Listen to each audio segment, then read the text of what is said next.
आज क्लास में बहुत ही इंपॉर्टेंट सी बात एक पूछी गई मुझसे कि मुसलमानों के राज को क्या हुआ। हमारा इस्लाम तो बहुत फैला हुआ था, बड़ा राज था इसका, हर तरफ जितनी भी हुकूमतें थी मुसलमानों की थी, तो फिर ऐसा क्या हुआ? मुसलमानों ने अपनी असल वैल्यूज़ को समझना बंद कर दिया। इस्लाम क्या है इसको समझना ही छोड़ दिया। मोहम्मद रसूलुल्लाह सल्लल्लाहु अलैहि वसल्लम ने क्या रहमत की? क्या उसके पीछे रीज़न ये थी कि तलवार उठा ली? उस हस्ती ने आके दुनिया में क्या कहा कि ये कर दो कि सबको कत्ल कर दो, जो मुसलमान नहीं होता उसे मार देंगे? नाउज़ बिल्लाह, ऐसा कुछ नहीं। अगर आप उस दौर को पढ़ें, कभी स्टडी करें हिस्ट्री को, तो पता चलेगा कि पूरी दुनिया में हर तरफ इखलाकियात को पाँव की जूती के नीचे रौंदा जा रहा था। हिंदुओं में सती की प्रथा चल रही थी। मुसलमानों में जो मुसलमान थे उस वक्त के सो कॉल्ड मुस्लिम्स, वो औरतों को गुलाम बनाकर बेचते थे, ख़रीदते थे। औरत को पाँव की जूती के भी नीचे समझा जाता था। They burnt and buried alive in their childhood, जो बच्चियां पैदा होती थी उन्हें जिंदा दफन कर दिया जाता था, किसी को परवाह नहीं पड़ी थी। ईसाईयत का भी कुछ ऐसा ही हाल था, यहूदियत का भी उससे भी बुरा हाल था। तो आप देख सकते हैं, अगर उस टाइम को आप स्टडी करें, कि अखलाकियात में बहुत कमी थी। तो हुजूर पाक सल्लल्लाहु अलैहि वसल्लम ने जो नेकी की है, जिस वजह से पूरी दुनिया को हिला के रख दिया था उस दौर में, अचानक से आप इमेजिन कीजिए अरब के मैदान में, अरब के कल्चर में आप उनके खुदाओं को टारगेट करने आ रहे हैं। ज़रा उस बात को समझिए, थोड़ा गौर कीजिए कि समझिए इस बात को कि एक ऐसी कौम जो अखंड है, मतलब मंद बुद्धि कह लें उसे, जिसे कहा जाता है कि यार सुनते नहीं है, समझते नहीं है बात को। बीच में दाना और पढ़े लिखे लोग भी हैं, लेकिन मैक्सिमम लोग क्या हैं, अड़ जाते हैं अपनी बात पे कि नहीं मैं बड़ा हुआ हूँ, यही सही है जो मैं अप्रोच जो मैं फॉलो करता आ रहा हूँ हमेशा से। जहालत की बेसिक मिसाल कि जो हमारे बड़े बूढ़े करते आ रहे हैं वही सही है, हम तो नया कुछ नहीं सीखेंगे, हमारे बुजुर्गों को हमारे बड़ों को ज़्यादा पता है, तुम्हें कुछ नहीं पता। वही सेम अप्रोच थी अबू जहल की, आम लोगों की। तो सबका यही अप्रोच वाला सीन चल रहा था। और एक ऐसा शख्स नबी पाक सल्लल्लाहु अलैहि वसल्लम, उनका बच्चा, उनके बीच में बच्चा था, वो यंग बॉय खड़ा होकर ये कह देता है एज अकॉर्डिंग टू देम, उनके लिए यंग बॉय, कि जी आप लोग जिस निज़ाम को फॉलो कर रहे हो ये ठीक नहीं है। तो ये तो एक बम फटने वाली बात थी, एक एटम बम फट गया समझो एक तरह से।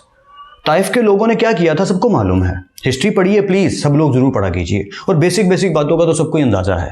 पत्थर मारे थे, बच्चों को पीछे लगा दिया कि ये जो मोहम्मद है सल्लल्लाहु अलैहि वसल्लम, ये हमें हमारा मज़हब बदलने को कह रहा है, ये दीवाना हो गया है, ये जो बातें करता है ये दीवानगी से रिलेटेड है, यानी पागलपन से, नाउज़ बिल्लाह। और उन बच्चों के हाथों में पत्थर पकड़ा दिया कि मारो इसको। पत्थर की डेफिनेशन एक दफ़ा मैंने साइंस से रिलेटेड एक डॉक्यूमेंट्री देखी थी, तो वहाँ बताया गया था कि जो कंकर पत्थर होते हैं वो जब स्किन पे लगते हैं ना तो निशान पड़ता है। उसी जगह पत्थर अगर फिर से ज़ोर से लगे कुर्ते के ऊपर या वैसे, तो नील पड़ जाता है। और अगर पत्थर की नोक वाली साइड या ज़्यादा ज़ोर से पत्थर लगे तब जाके ब्लड फूटता है स्किन से। अब आप इमेजिन कीजिए कि वो कितने पत्थर मारे गए होंगे कि एक शख्स जो है वो अल्लाह के नाम पे लोगों को इस्लाम की तरफ लाने की कोशिश कर रहा है, अमन की तरफ लाने की कोशिश कर रहा है, इखलाक सिखाने की कोशिश कर रहा है, अदब सिखाने की कोशिश कर रहा है, और हकीकी अल्लाह की तरफ बुला रहा है। उसका अपना कोई मेन एजेंडा नहीं है, उसे कोई फ़ायदा नहीं होने वाला इससे, वो लोगों की ही भलाई के लिए उन्हें सही रास्ते पे लाना चाह रहा है। एक माँ की तरह जो हमारी फ़िक्र करती है हमारे लिए, उसे हमसे कोई गर्ज नहीं होती, ना ही उसे हमसे कोई फ़ायदा उठाना है, वो हमारी ही बेहतरी चाहती है, बिल्कुल उस माँ की तस्कीन की तरह, उस निग की तरह जिसमें इंसानियत की गर्मी मौजूद होती है। वही सारी फ़िक्र थी नबी पाक सल्लल्लाहु अलैहि वसल्लम को लोगों की इंसानियत की, तो उन्होंने अपना पैगाम लोगों तक पहुँचाया। आगे से ताइफ के बच्चों ने दीवानों की तरह उसे समझकर उस शख्स को, आप सल्लल्लाहु अलैहि वसल्लम को, पत्थर मारने शुरू कर दिए। इमेजिन कीजिए उस सीन को कि आप सल्लल्लाहु अलैहि वसल्लम भागे कि लोग मार रहे हैं और पीछे से बच्चे भाग रहे हैं पत्थर पकड़ के, पागल कह के, नाउज़ बिल्लाह, और पत्थर मारे। कितने पत्थर मारे गए होंगे, वो कितने ज़्यादा पत्थर होंगे कि जिनसे जिस्म खून से भर गया, कुर्ता मुबारक चिपक गया होगा, जूती खून से भर गई, कीचड़ बन गया होगा खून का। आप इमेजिन नहीं कर सकते उस दर्द को कि आप सल्लल्लाहु अलैहि वसल्लम ने कितना बर्दाश्त किया होगा, कि बर्दाश्त के बाद किसी एक छोटी सी पटड़ी पर या साइड पे कोई जगह बनी होगी, वहाँ पे लेट गए, जिब्राइल अलैहिस्सलाम आए, ऐ अल्लाह के नबी एक दफ़ा इजाज़त दे दीजिए, मैं दो पहाड़ों के बीच में इनको पीस देता हूँ। हमें यहाँ पे कोई गाली दे दे ना, कोई थप्पड़ मार दे, या कीचड़ की छींटें उड़ा के हम पे चला जाए, या ओए कह के बुला दे, या थोड़ी सी बेहुरमती कर दे हमारी झूठी इज्जत की, तो अगर हमारे बस में थोड़ा सी भी पावर है तो उसे जाने तो नहीं देंगे आप। तो आप तो समझ सकते हैं उस सिचुएशन को कि क्या सलूक किया गया नबी पाक सल्लल्लाहु अलैहि वसल्लम के साथ। तो जिब्राइल अमीन ने जब कहा कि इनको दो पत्थरों के बीच में पीस देता हूँ, दो पहाड़ों के बीच में पीस देता हूँ इस कौम को मैं, आप सल्लल्लाहु अलैहि वसल्लम ने कहा नहीं, इनके आने वाले जो बच्चे होंगे और ये जो लोग हैं एक टाइम के बाद हमें फॉलो करेंगे, उल्टा हमारे नुमाइंदे बनेंगे। और वही हुआ। पॉइंट सिर्फ इतना है कि इस्लाम को जब क्लास में डिस्कशन की जा रही थी तो मैंने बताया भी कि ख़राब कर दिया गया, उसकी शक्ल ही बदल दी गई। किसी से जाके पूछो क्या दाढ़ी लंबी रखने की वजह से इस्लाम फैला, शलवार टखनों से ऊपर करने की वजह से इस्लाम फैला, हिजाब करने की वजह से इस्लाम फैला? किस वजह से इस्लाम फैला? इंसानियत की वजह से सर, इंसानियत की वजह से इस्लाम फैला। जब इंडोनेशिया के अंदर लेडीज़ गई बाज़ार में कुछ सामान ख़रीदने के लिए तो शॉपकीपर ने बताया कि ये जो फल है ये 30 रुपये किलो मिलेगा, ये 50 रुपये किलो मिलेगा और ये 80 रुपये किलो मिलेगा। तो उस लेडी ने कहा कि मुझे तो तीनों दिखने में सेम लग रहे हैं भाई साहब, आप तीन कीमतें क्यों बता रहे हैं? तो शख्स ने कहा इसमें हल्का सा कीड़ा लगा हुआ है इसलिए 30 रुपीज़ के जी दूंगा, ये 50 रुपीज़ के जी इसलिए है क्योंकि ये उस क्वालिटी का नहीं है, और जो 80 रुपीज़ के जी है वो सबसे अच्छी क्वालिटी का। तो उसने कहा मुझे तो सेम लग रहे हैं, आपने मुझे क्यों बताया? तो वहाँ पे उस शख्स ने बताया, शॉपकीपर ने, कि हमारे नबी पाक सल्लल्लाहु अलैहि वसल्लम ने हमें ये सिखाया है कि जब भी कोई सामान बेचने लगो तो उसके नुक्स बताने बहुत लाजिम हैं। गुण तो बताते ही हैं सब, पर नुक्स बताए बिना अगर बेचा तो आपने गोया हराम माल कमा लिया। कपड़ा खरीदने गई लेडी दुकान पे तो उसने देखा कि सेम लग रहा है, लेकिन उस शख्स ने बताया इसमें पॉलिस्टर मिक्स है, यहाँ पे ये प्योर कॉटन है। बेसिक फ़र्क बता दिया, कस्टमर को नहीं पता चल रहा लेकिन वो बता रहा है कि मैं बताऊँगा। गोया इससे इस्लाम फैला है, इखलाक से फैला है। लेडी को रिस्पेक्ट क्या दे दी रसूल पाक सल्लल्लाहु अलैहि वसल्लम ने, कि एक औरत थी, उसने आके आप सल्लल्लाहु अलैहि वसल्लम से कहा ये मेरे शोहर हैं बहुत नेक हैं, खुद कहा कि बहुत नेक हैं, खुद स्टार्ट यहाँ से होती है हदीस मुबारक, ये मेरे शोहर बहुत नेक हैं, मैं इनके साथ नहीं रहना चाहती। आप सल्लल्लाहु अलैहि वसल्लम ने वजह पूछी हो, अल्लाह कमवेशी माफ़ करे, पूछी होगी। तो उन्होंने बताया कि मैं लंबी हूँ ये नाटे हैं, मैं गोरी हूँ ये काले हैं, सेक्सुअल इंटरेक्शन नहीं है, मैं इनकी तरफ अट्रैक्ट नहीं हो पा रही। आज के दौर में कोई बेटी या बहू या बहन आके हमें ये बताए तो हम उसे क्या कहेंगे? फाहशा, बुरा, में भी गाली वाला लफ्ज़ भी इस्तेमाल कर लें। आप सल्लल्लाहु अलैहि वसल्लम ने ऐसा कुछ नहीं किया। आप सल्लल्लाहु अलैहि वसल्लम ने क्वेश्चन फिर पूछा, तो फिर आपने पहले ही निकाह क्यों किया? बड़ा लॉजिकल क्वेश्चन है। तो उन्होंने बड़ा सिंपल सा आंसर दिया कि ए नबी मैंने इनको देखा नहीं हुआ था, मेरे वालिद साहब ने तय कर दिया था। तो आप सल्लल्लाहु अलैहि वसल्लम ने एक लम्हे का तवक्कुफ़ किए बिना उस शख्स से कहा, वो जो नेक शख्स थे, कि इनको तलाक दे दें, ये आपके साथ नहीं रहना चाहती। अल्लाह ने हक दिया हुआ उनको। इस्लाम के हुकूक को काइंडली पढ़िए। इस्लाम जो फैला है या इस्लाम की जो नींव थी वो इंसानियत थी। तलवारों से कोई नींव नहीं चलती। तलवारें डाकू इस्तेमाल करते हैं, क्रिमिनल्स यूज़ करते हैं हथियार, गन्स वगैरह। हुजूर पाक सल्लल्लाहु अलैहि वसल्लम ने तलवार कब उठाई? बात को समझा कीजिए। जब आप गाइडेंस पढ़ेंगे, इस्लाम को डिटेल से पढ़ेंगे, अक्सर लोगों ने ना लोगो भी बनाए होते हैं जी, एक आदमी घोड़े पे बैठा है उसने तलवार पकड़ी हुई है, ये इस्लाम का लोगो है जी। किस एंगल से भाई? अगर आपने हिस्ट्री पढ़ी है तो फिर मुझे आपका ये लोगो समझ नहीं आ रहा, मुझे तो किसी एंगल से नहीं समझ आ रही है बात।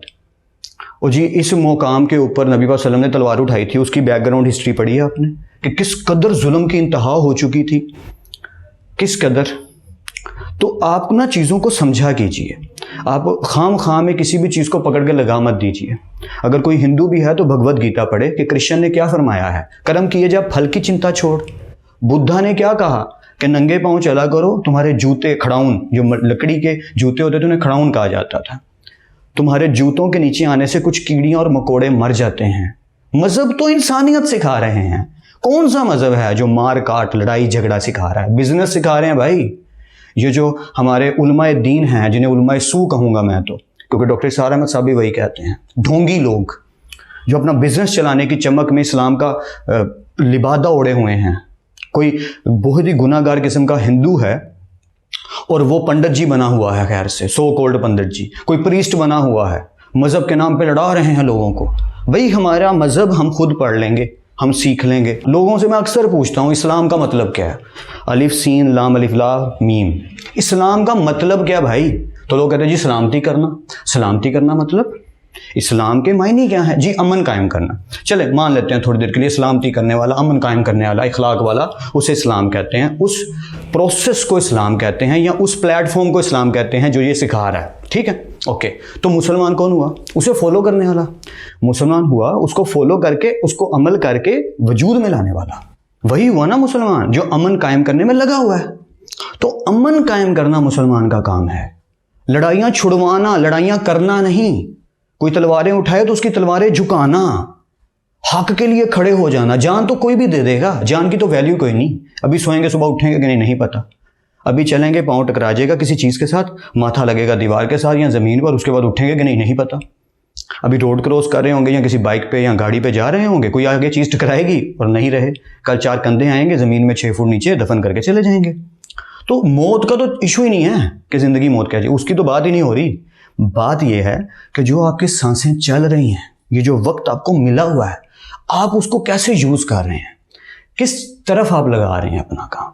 तो थोड़ा सीरियस होकर ना इस्लाम को समझिए कि इस्लाम किस तरह से फैला था। ठीक है, हिस्ट्री पढ़नी चाहिए, अच्छी चीज़ है, उससे हमें गाइडेंस मिलती है, लेकिन सबसे इंपॉर्टेंट बात यह है कि मुझसे इस्लाम ने कुछ डिमांड किया है कि मैं वो कर रहा हूँ। मैं आपको एक चीज़ की क्लियर गारंटी दे देता हूँ, नमाज, कलमा, रोज़ा, ज़कात, हज, जितनी भी बेसिक हमारी अरकान इस्लाम कहीं जाती हैं, इन टॉपिक्स के अलावा आप फोकस कीजिए आप इस्लाम के लिए क्या कर रहे हैं, या इस्लाम की बेस पे आपने क्या किया। क्या बिल्ली को दूध डाला है, सर्दियाँ तो गर्म करके डाला है, छत पे बाजरा पानी रखते हैं रोज़ाना, उसकी सफाई करते हैं, परिंदों की फ़िक्र है आपको। आपको इस बात की फ़िक्र है कि मेरी माँ ने खाना खाया कि नहीं, मेरे बीवी बच्चे हैं तो वो भूखे तो नहीं हैं, क्या खाया उन्होंने, उनके कपड़े इस्त्री करने की फ़िक्र है आपको, इंसानियत की फ़िक्र है आपको। कहीं थोड़ा सा भी गंद पड़ा तो क्या मैं सफाई करने की ताकत रखता हूँ और कर क्यों नहीं रहा। रोड पे जा रहा हूँ तो एक शख्स को मैं हेल्प कर सकता हूँ, नज़र पड़ चुकी है मेरी कि उसे मदद की ज़रूरत है और मैं कर सकता हूँ, क्यों नहीं की। तो इस्लाम को ज़रा अच्छे से समझिए और अपनी ज़िंदगियों में उसको ऐसे एंटर कर लीजिए कि दिख जाए कि ये इंसान है, इंसान बन जाइए। मुसलमान बनना तो बहुत बड़ी चीज़ है, बहुत बड़ी चीज़ है। हम आम लोग जाहिल हैं, हमें इस्लाम की बिल्कुल समझ नहीं है। हमें लगता है कि हमें इस्लाम का बहुत पता है, किसी को नहीं पता। We are the learners, we are the students of Islam. हम सिर्फ समझ भी लें ना, समझ भी लें तो भी गुजारा हो जाए। हज़रत उमर फारूक रज़ियल्लाहु अन्हु खड़े हैं और एक बकरी का बच्चा एक लकड़ी के पुल पे चढ़ रहा था, ऐसे चल रहा है, और उसमें कोई छोटा सा सुराख था। उस पुल के सुराख में ना उसकी एक टांग सी फंस गई और हल्की सी टूट गई। वक्त के अमीरुल मोमिनीन हैं, बादशाह हैं वक्त के, हज़रत उमर फारूक रज़ियल्लाहु अन्हु, तो साथ साथ ही खड़े थे। तो हज़रत उमर फारूक ऐसे देख रहे हैं उस बकरी के बच्चे को चलते हुए, तो उसकी जैसे ही पाँव उस सुराख के अंदर फंस के टांग टूटी ना हल्की सी, और उनके मुंह से निकला उफ आह, जैसे हम किसी को दर्द में देख कर चिल्ला दें, हमारी रूह से चीख निकल जाए, तो फील होगा ना। तो दोस्त किसी ने भी पूछा कि क्या हुआ उमर, कहते कहीं इसी पे मेरी पकड़ ना हो जाए क़यामत वाले दिन। समझ रहे हैं ना बात को, इतना बारीक ख्याल रखा है उन्होंने। और हम लोग लापरवाही की ज़िंदगी जी के सो कॉल्ड मुस्लिम्स कहला के, मुस्लिम वर्ड भी क्या यूज़ करूँ हम सब के लिए, हम तो अकीदे में जी रहे हैं। मुसलमान के घर पैदा हो गए तो कलमा पढ़ लिया, नमाजें इसलिए पढ़ते हैं क्योंकि कल्चर है। 246 पढ़ के थोड़ी पढ़ रहे हैं सही मुस्लिम की कि जिसने नमाज ना पढ़ी गोया वो काफिर डिक्लेयर हो जाएगा। या हम सूरह रूम की आयत नंबर 31 को थोड़ी फॉलो कर रहे हैं, देखो मुशरिकीन में से काम देखना, मुशरिकीन में शामिल ना हो जाना, नमाज कायम रखना। यहाँ हज़रत इमाम हुसैन अलैहिस्सलाम के इश्क में थोड़ी मुब्तला है कि उन्होंने तो जंग में भी नमाज नहीं रोकी थी। हाँ, हमें ऐसा कुछ नहीं है क्योंकि सब लोग नमाज पढ़े हैं, चलो हम भी पढ़ लेते हैं। और जी बड़ी इंपॉर्टेंस है जी नमाज की, उससे जो गेट करना है वो हो रहा है। हर दफ़ा क्या हम जब नमाज पढ़ने के बाद फ्री होते हैं, ये फील होता है कि हम गुस्ल लेके फ्री हुए हैं, वही वाला रूह को फील आता है कि कुछ गज़ा मिली है, एक जिम्मेदारी और आयद हो गई है इंसानियत की मुझ पर कि मैं मुसलमान हूँ, मैंने अपने आप को रिमाइंडर देते रहना है। तो नमाज तो रिमाइंडर है मेरे भाई, एक अलार्म है एक तरह का कि क़यामत आनी है, हिसाब देना पड़ना है, अपने अमल पे तवज्जो करो, कर रहा हूँ। ज़कात इसलिए कुछ लोग दे देते हैं क्योंकि कानून है इस्लाम के अंदर। हज करना, चलिए सआदत की बात है, ज़रूर जाएंगे। हिंदू के घर पैदा होते तो पूजा करते, जो हिंदू करते हैं। ईसाई के घर पैदा होते तो चर्च जाना शुरू कर देते और ख़ुद को नेक तसव्वुर करते। तो सब लोगों ने अपने आप को नेक समझने का इबादा ओढ़ लिया कि हाँ हाँ हम नेक हैं। किस बेस पे? अगर आप मुझे कहें सर मैं नमाज़ें पढ़ता हूँ, मैं रोज़े रखता हूँ, मैं कलमा पढ़ता हूँ, मैं हज भी कर चुका हूँ, सर मैं ज़कात देता हूँ, इसमें नेक काम कहाँ है? सर ये इबादत है। बिल्कुल सही कहा आपने, ये इबादत है, नेकी का काम है। दुनियावी नज़रिए से और इखलाकी नज़रिए से और क़यामत वाले दिन जो अमाल पेश किए जाएंगे, अमली नज़रिए से नेक काम कौन सा किया है? अमल कहाँ है? बेसिक रूल्स को फॉलो करना कहाँ है? जो हजूर पाक सल्लल्लाहु अलैहि वसल्लम ने इस्लाम में लेडी को रिस्पेक्ट दी थी, आपने दी है? वो सारे रूल्स फॉलो किए हैं। सूद नहीं खाना, शराब नहीं पीनी, बदतमीज, जी सर वो भी फॉलो कर, नहीं वो तो आप कर ही रहे हैं बेसिक्स को, लेकिन आप अच्छा क्या कर रहे हैं? अगर छत पे बाजरा और पानी भी रखते हैं कि मैं मुसलमान होने के नाते ये कर रहा हूँ कि चरिंद परिंद को मेरी वजह से थोड़ी हेल्प हो जाए गज़ा मिलने में, बिल्कुल ठीक है। जी मैं अपनी अम्मी को रोज़ाना बैठ के चाय बना कर देता हूँ, उनके पास बैठ के उनसे बातें करता हूँ, उनके पाँव दबाता हूँ, क्योंकि मेरे इस्लाम ने बताया कि माँ का मुकाम क्या है। बिल्कुल सही है। मैं टीचर्स की बहुत रिस्पेक्ट करता हूँ, बिल्कुल सही है। मैं दोस्तों का बहुत ख्याल रखता हूँ। क्लास में किसी को कोई चीज़ तो नहीं चाहिए, किसी को पेंसिल भी चाहिए तो मुझे फ़िक्र होती है कि काश मुझे मौका मिल जाए, मैं मदद कर दूँ। बिल्कुल ठीक है। सो इस्लाम की नींव इंसानियत में है guys, please focus on that.